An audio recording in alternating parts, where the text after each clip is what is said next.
This is a Cherish podcast, and I'm your host, Michael Boudreau.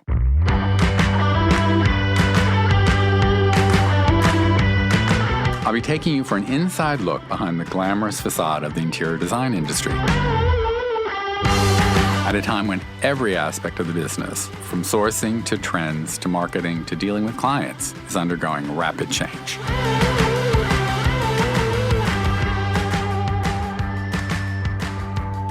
To call Lauren Santo Domingo a style icon is to vastly underestimate her. She is that, of course, but the former Vogue fashion editor and member of the Best Dressed List Hall of Fame is also a savvy businesswoman, an impression-early tech adapter whose moda operandi, launched in 2010, brought exclusive luxury and fashion to the web and has raised more than $300 million in funding. She recognized before virtually anyone else that online retail could reach a highly sophisticated audience that wanted early access to fashion collections, exclusive trunk sales, and hard-to-find special items by both well-known brands and innovative young designers. The site now represents more than 1,000 designers and brands and ships items to more than 125 countries. The mother of two is also a fanatic about home, interiors, and entertaining, with a Paris apartment designed by Francois Catrou with a charming terrace by Madison Cox, a Southampton house she designed with architect Gil Schaefer with gardens by Miranda Brooks, as well as her Manhattan home. Her love of interiors has led to the creation of Moda Domus, an exquisite array of custom-designed tabletop items, accessories, and linens. Plus, she's now a Cherish design insider and will be highlighting pieces from her Moda Domus collection and other favorite Cherish finds beginning May 13th. Welcome, Lauren. Hi, thanks for having me. Thanks for such a nice introduction. Well, I'm so impressed. I mean, I remember you from the fashion closet at Vogue, our days together at Vogue, and you've come a long way since then. And I wanted to ask you about what gave you the confidence to go into the web, because back in 2010, it's not that long ago, but it was eons ago in internet age. I mean, Amazon was still mostly selling books. A lot of the beauty brands were reluctant to do anything online. And yet you just went for it. So what was your thinking behind going on the web and launching Moda Operandi? I think it was not thinking. Had I really thought about it, maybe I would have done something else. I did it somewhat on a lark, although I knew that it would turn into something. And of course, I had big aspirations. I really didn't understand quite what I was getting myself into, but I just really was drawn by the idea of connecting people to fashion. Like when I was in the Vogue closet, I understood that I had a really special access to fashion, to designers, to showrooms, to great product. And then as I would go out and about my life with people that weren't in fashion, there was a huge disconnect. And I realized how lucky I am to be in that world. And it's my instinct just in general, whether it's like a dermatologist or a great handbag or a beautiful website that sells vintage products. I like to share things. For me, nothing is good until it's shared. So it really just sparked from that. If I have beautiful clothing and designers, and I want to connect it with the most broad array of women possible, obviously we're doing it online. But that was really what drove me. And what continues to drive me is just that impetus to share things that I think are good and to connect women with things that I think they'll enjoy. So would you think it was like equal parts? There were great stuff out there that was being made and designed that wasn't being seen? Or was it that there were more women who were frustrated that they couldn't shop and find things? Or was it equal? So what I did essentially is the clothing would go down the runway during Fashion Week. And the only people that were allowed in those shows, it was editors and buyers. And it was very much a closed industry and a closed event.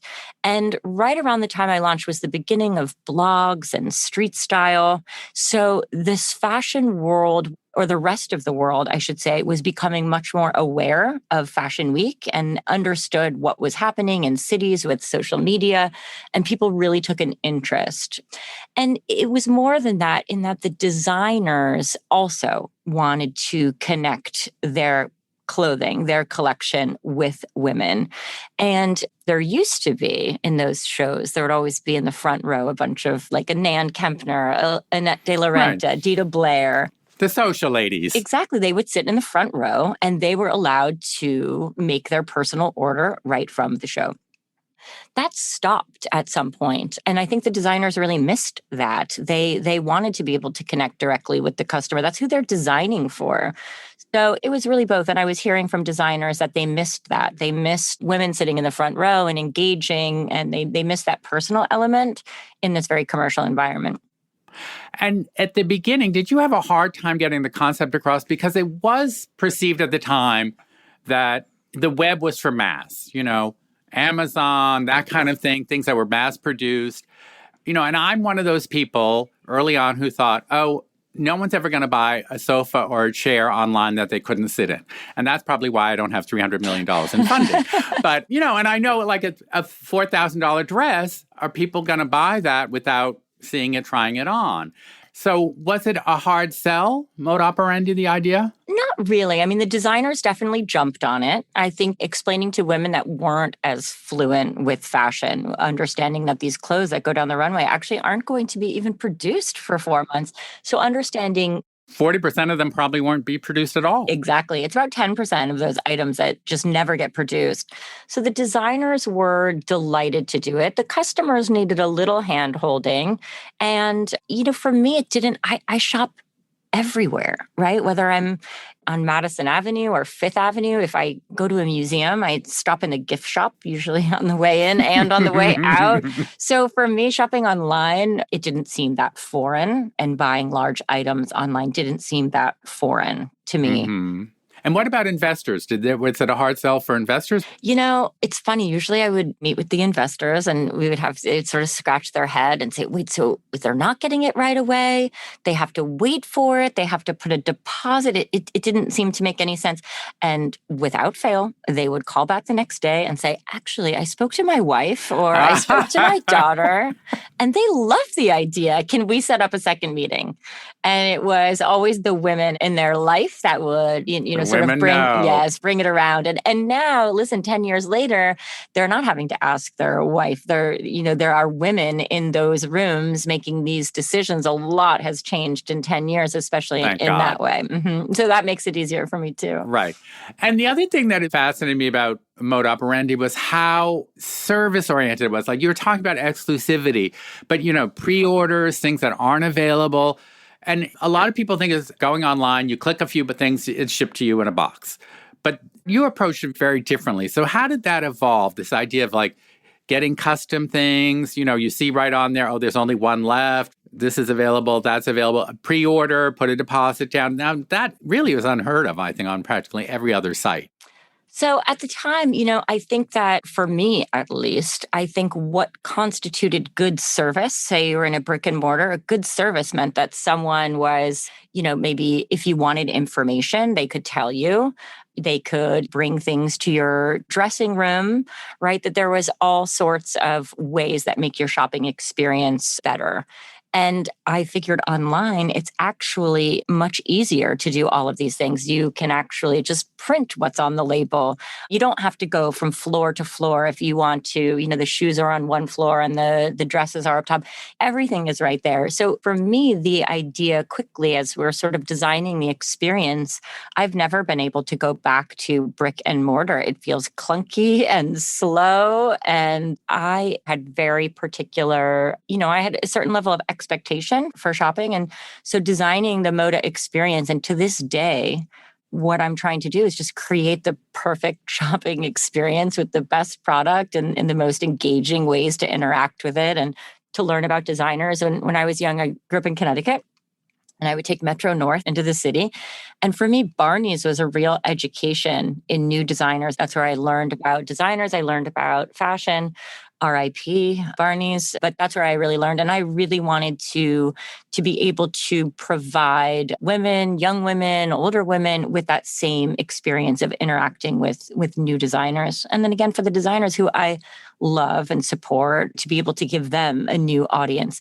And if you think about it, for these young designers, even looking back in retrospect, it was such a big deal to be on that shop floor. But really, what were they getting? They were getting a rail with 10 garments hanging from it. If you're lucky, there would be a shop assistant who knew something about them. But even then, which I had sort of idealized this discovery process in Barney's, when I look back, I'm like, I wasn't really getting what I needed. I wasn't understanding the full breadth of the designer or what their whole collection meant or their vision exactly. So while my goal was to replicate, I feel like I've improved upon this sense of discovery. And my background in Vogue also was young designer, American designers, emerging designers. So spotting new talent, nurturing new talent was always something that was drilled into me. So I did get quite an education in Vogue in that, which has been helpful in discovering new designers and choosing what designers we're putting on the site. It comes very naturally to me at this point. And that's one of the things that really impresses me about the site is how many young designers that I'm not familiar with. But that, of course, raises another issue because obviously by being on Moda, you're putting your imprimatur on it. You like it. But as we all know, the days since you worked at Vogue, when the fashion magazines and fashion editors, and Anna Wintour, of course, primary among them, were huge influencers, a term that didn't even exist back then. But who are the influencers now? How do you think that's changed? And how do you decide? Like, you could feature an unknown designer on the site and show some of their product, but how do you get women excited about that? Well, I think what's happened is women have changed. And it used to be that we needed fashion editors or fashion magazines to tell us what to wear, what was in fashion, what was in season. Which hemline level you were supposed to have. That was the famous measure of everything, including the stock market. Of course. But the idea is that now women have so much information. I think people are allowed to be super feminine one day and minimal the next day. You can really express yourself. No one is telling anyone who to be or what to wear. We definitely do a lot of hand-holding. We've got a great stylist network who can help you with size or fit or trends or, just putting things in your basket. But on the whole, we really believe that women are able to choose for themselves if given the right guidance, right? And you do have an editorial approach on the site as well, and I'm sure that's kind of fun for you. I can't help but edit. I can't help but edit. No matter what I see, I'm going to edit it. You present it in a certain ways, and you have trends, and you have like romantic versus whatever. So I think that probably helps as well. So you must have, I would imagine, you must be approached by dozens and dozens, if not hundreds of designers who want to be on the site. How do you keep your eyes open to new talent, but also, as you were saying, edit and so knowing who to say yes to, who to say no to? How do you curate? So I think it's that thing that you just know. Right? You can immediately look at a designer and say, that's Moda.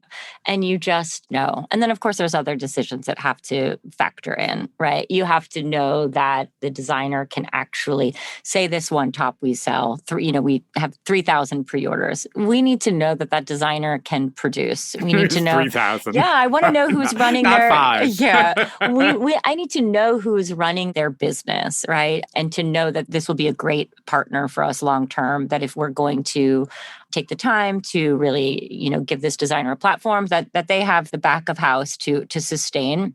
And then I want to know that the designer has creative longevity, that there's a big runway in front of them, that they will be able to continue to grow as a designer and to continue to develop their point of view. I think that's really important.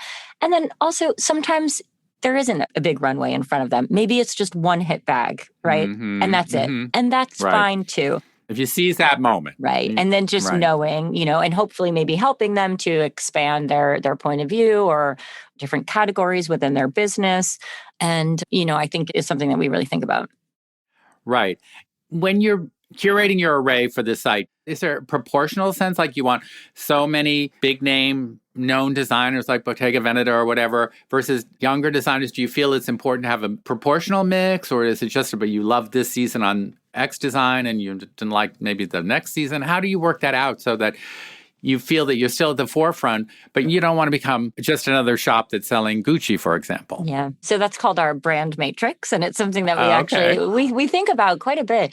We really want to be differentiated. We want to be able to carry new designers that you can't get everywhere else.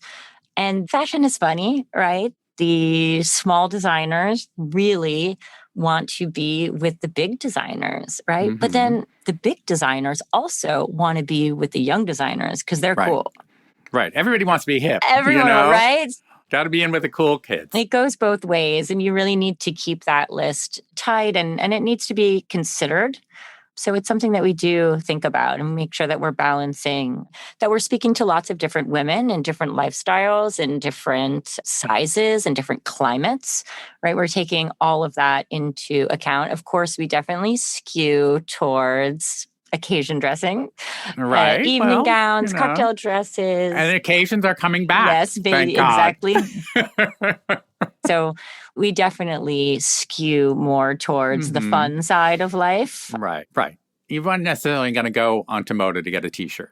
Yeah. And there are plenty of outlets to get nice T-shirts. There's a lot. We try to have a bit more fun and to really speak to those more. And that's just naturally what interests me, is that type of lifestyle, and dressing a woman for that lifestyle is what excites me. And I think it comes across when you visit the site. It seems very authentic. You don't have to try too hard. You know that life. You understand. Yeah. God knows how you've been to a number of parties, Lauren. I still love, even, whether it's a customer or even someone in my DMs, I still love, on a mass scale, a mode of connecting women with designers. I still love to help the individual woman. I've got a dress. I'm meeting my future in-laws for the first time. I'm going to be at a wedding and see my ex-boyfriend. What am I going to wear? Whatever it is, I don't know what bag to bring with this dress, whatever. A lot of that. Right. But that's that service element that I was talking about. I think people respond to that. Yeah. We all have our insecurities, no matter how sophisticated or rich or knowledgeable you are. We all have our insecurities. So I think if somebody can talk to that, I think you build an incredible amount of trust. Yeah. And I think within the organization, we are a group of, men and women that share the same passion for the fashion, for the clothing, for the lifestyle, for this customer. And I think it just transcends that, we're never boring. Hi, everybody, and thanks for tuning in. I hope you're enjoying the Cherish podcast. My name is Anna Brockway, and I am the co-founder and president of Cherish. Professional designers are invited to join the Cherish Trade Program to access special benefits like net pricing and a special trade-only customer service hotline. We're also introducing a loyalty program where designers earn $75 in cash for every $5,000 they spend on Cherish. We do hope you'll join us, and in order to do so, please visit cherish.com/trade. That's spelled CHAIRISH.com/trade. And now back to the show. Now, I want to talk to you about home because, of course, a lot of our listeners are interested in home. And I want to find out, when did you start Moda Domus and how it evolved? You have an incredible array of beautiful things. I mean, I think looking through them, I think they're as beautiful as any homeware line by any designer or whatever.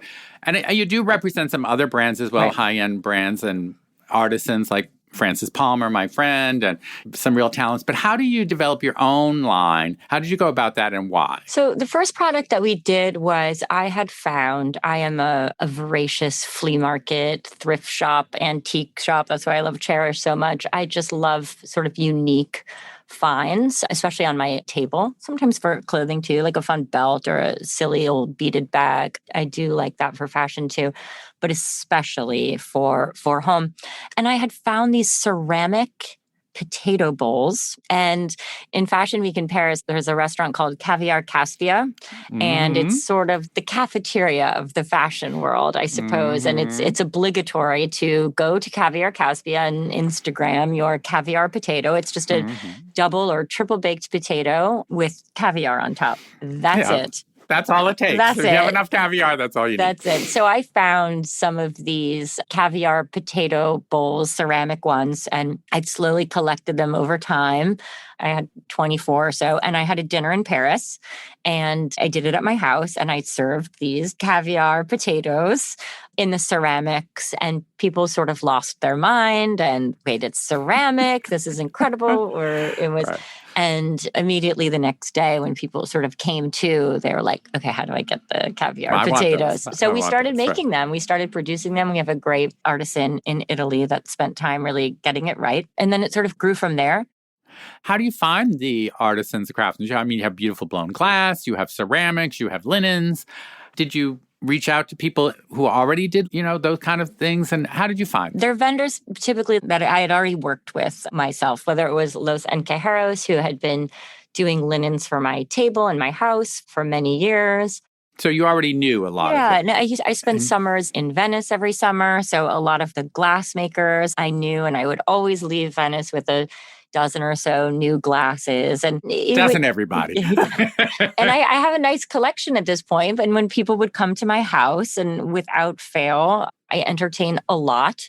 And people would ask me, well, where can I get this? Where can I get that? And it just seemed to be absolutely outrageous that I go to great lengths to connect women with clothing. Yet suddenly, with incredible glassware or linens, it became very clear to me that I want to connect people with these artisans, with this beautiful glass or linens. And it's the same impulse.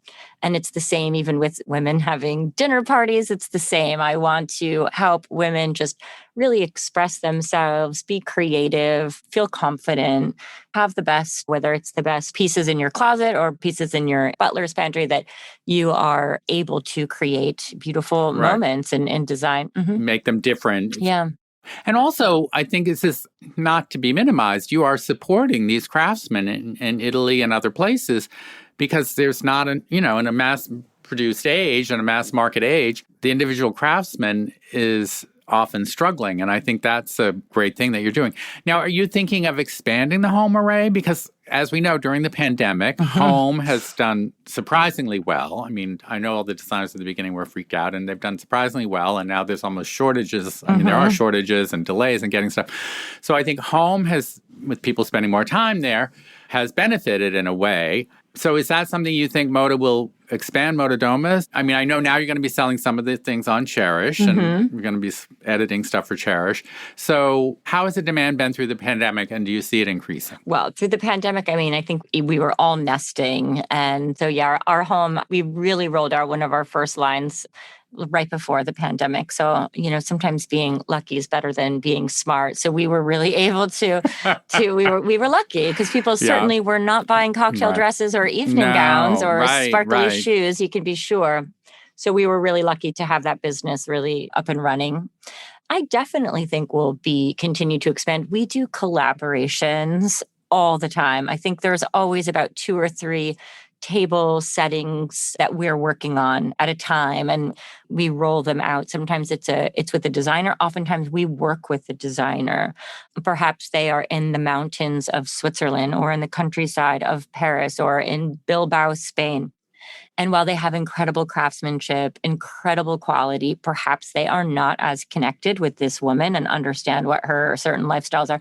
So we know. So we'll help create collections, capsule collections, collaborations. So we're always rolling something out. We have a great Lily of the Valley set that we're doing for Mother's Day, which is beautiful. Another sort of collaboration that we're doing, celebrating Save Venice, which is a cultural charity supporting restorations in Venice. So it's the 50th anniversary of Save Venice. I think it's the 1600th birthday of Venice, something like that. Wow. So we're doing a nice collection with Venetian glass and linens that were inspired by the beautiful mosaic floors at the Accademia. And that will be coming out for holiday. So we're always up to something. And how big is your team that works on the home lines? We're pretty small. We're pretty nimble. We definitely keep it tight, but we're small and mighty. Okay, that's why it seems so authentic as well. You have a very clear vision and I don't want to say taste level, but a certain aspect that it's going to be a certain elegance. But it's very colorful as well. And is that something that you think about in your own homes too? I grew up down the street from Martha Stewart. So that was a level that you had to rise to. Yeah. So that was a challenge. I felt like from a young age, I was sort of always around entertaining and this idea of homemaking.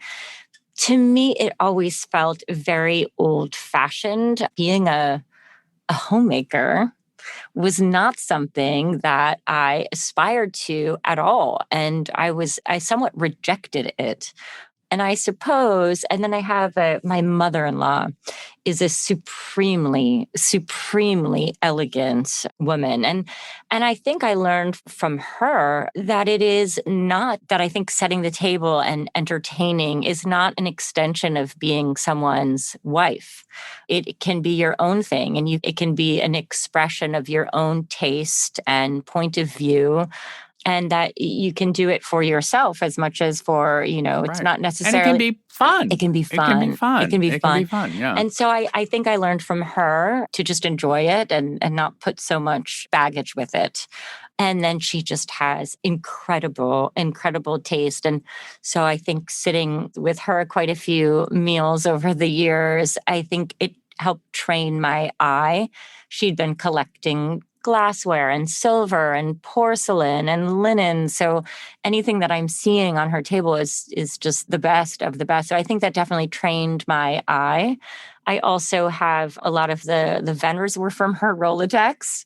And like you said, a lot of the best. Very old world artisans that you're absolutely right, needed to have this sort of burst of youthful attention. And I think that's what I definitely, while we'll do beach things and poolside and lots of garden, that sort of supremely chic, sophisticated European point of view is really what I gravitate towards. It's ironic you didn't want to become a homemaker. Now you're a several homes maker. Yeah. I think it was just unpacking all that unnecessary baggage from right. Well, we all rebel in our youth, Yeah. So. And now I really enjoy it. And I don't think of it as, I'm not entertaining my husband's work colleagues.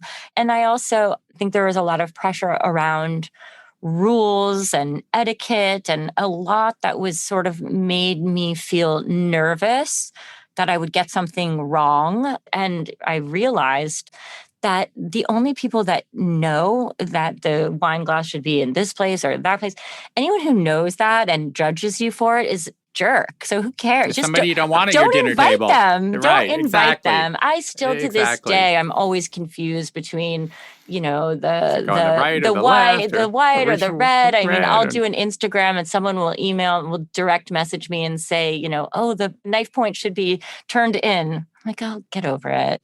I know you're not invited and I don't care what you think, I mean, because I still, to this day, especially in New York City, I think the highest compliment you can pay to somebody is to invite them into your home because it's been, until the pandemic, it was such a restaurant city. Right. And which is great. We love going to restaurants, but I think inviting someone into your home, and as long as you went some thought and preparation into it, I agree. It's just a matter that the water glass goes to the right or the left of the wine glass. As long as there is there and you can sit down and have fun, that's what matters. And also, I think a lot of those rules become antiquated really quickly. For example, I remember when I moved to New York, I was sitting at a ladies who lunch, and everyone was gasping about, there was a young woman who was featured in Vogue magazine, her house, and I guess on her dining table, she had colored candles.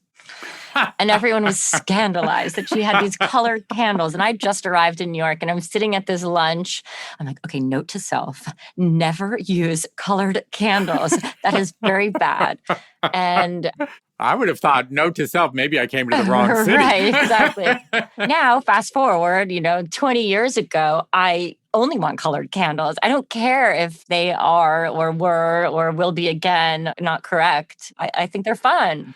And it's so funny, the ideas of rules that people set for themselves or whatever. It's very funny. Yeah. So I want to ask you, now that the pandemic, thank God, knock wood, amen. Pray tell, amen, is coming to an end, and we all know that fashion suffered hugely, and people work in a different way. They've been mostly working from home. How do you see fashion regaining its ground? Do you think it will regain its ground? Do you think people will still want to dress up? So in terms of dressing up, I think absolutely. I think people are really going to make an effort. I definitely am feeling. Also, in the beginning of the pandemic, I thought we were going to come out in much more strict and utilitarian and having just come through this very trying time. And, I'm seeing on Moda, it's lots of minis and crystals and very glitzy, really fun, glamorous looks, which is very interesting. And I think in terms of fashion, I think there's probably parallels between all our lives, right? We were all on this sort of this rut in a routine, doing the same thing, and you can't really jump off. So I think with fashion, it was a very big hamster wheel with runway shows and presentations and collections and capsule collections. It was never ending. As a fashion editor, it was like 16 collections a year, these poor designers. And it's not Fashion Week, it's Fashion Month, and it's not 2 seasons a year. There's 4, plus couture and pre-collections. And so it's really never ending. And to be honest, when we switched to work from home, is you realize that, in the fashion world, we've been working from home we've been working remotely for a really long time, traveling so much on the road, being on location, on photo shoots and in the studio. So being out of office wasn't such a stretch, to be honest. But I do think that designers need to be out in the world with their customer, experiencing life, being inspired.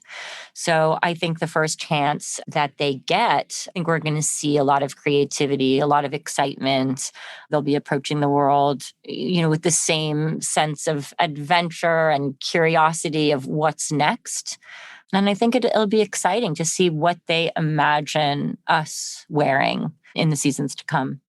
Now, in terms of inspiration, what are you looking at now, either in terms of fashion or home, that you are getting excited about, either from the past that you think is ready to come back, or a talent that you're watching carefully?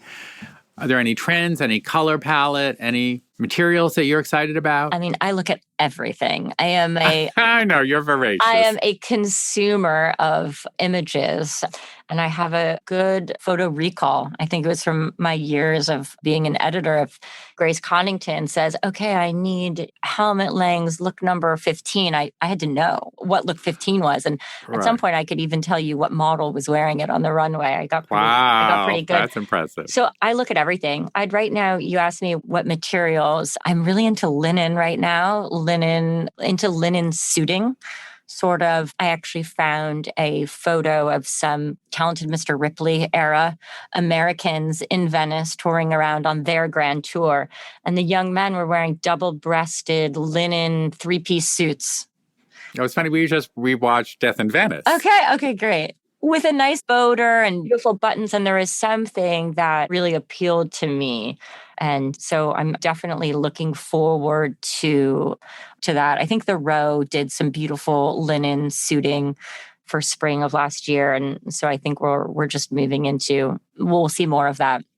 Yeah. So, and are there periods that you return to again and again for inspiration, touchstones? Probably 90s for me is sort of what I graduated in high school in 94 and college in 98. So I don't think I'll ever completely undo that. But yeah, so I'm definitely looking, I think 90s is sort of my go-to always. Great.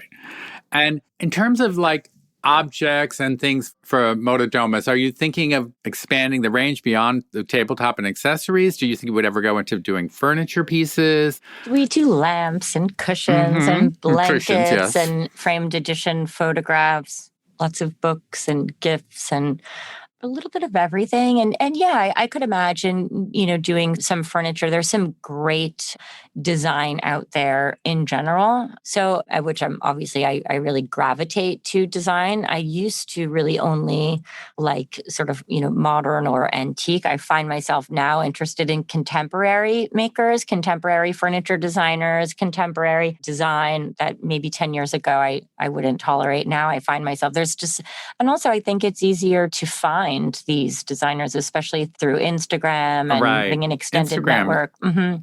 It's been a great democratizer and source of knowledge. Yeah. So I think, again, sharing these things that I find with women. And, there's always someone I know who's doing up their house. And it's the same impulse to connect women with things that they'll enjoy. And so, yes, I can imagine that design and furniture would just be an extension of that and try to really serve her entire lifestyle, I suppose. What about yourself? Have you given any thought to either getting a new home or redoing one of your homes. I mean, they're so beautiful and it's been much photographed. I have some friends who are serial renovators. I wish. I mean, every time I'll go somewhere and I'll see something absolutely incredible and I'm full. There's no more room. Everything I was going to say, you have a pretty full plate as it is. I'm full. I wish there was more real estate in my life. Sadly, I don't think there is. I'm just going to have to swap things in and out, I suppose, or wait for my kids to be grown and I can do their houses, but no. Or until then, I'll do that's probably a good way to channel my energy is I'll do moda design. Great. Terrific. Well, we're all waiting for it. Well, Lauren, this has been so much fun. And I think the 13th, you will be a Cherish insider and you're going to be curating things for the Cherish site. So and fun. Also a lot. Yeah, which is great. And some of the beautiful Moda Domus pieces are going to go on the site as well. I had a hard time because there were so many things that I added that I secretly want for myself.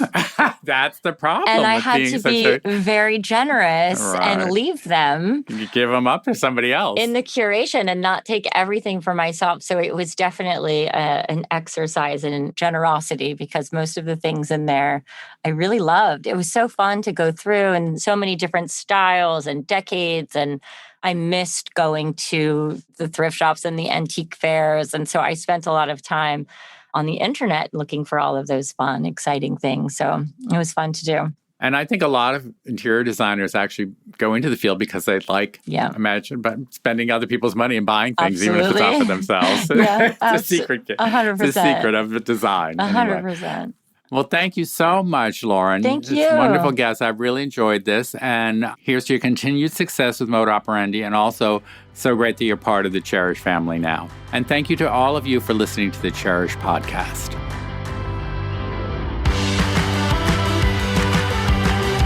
You've been listening to the Cherish podcast, brought to you, of course, by Cherish, which was recently voted by the readers of USA Today as the best place to shop online for furniture and home decor. If you enjoyed this episode, please tell a friend or colleague. Or better yet, go to Apple Podcasts and leave us a review. We appreciate your help in spreading the word. And we would love your ideas for future episodes. Please email us at podcast@cherish.com. The Cherish podcast is produced by Britta Muller and engineered by Hanger Studios in New York. Until next time.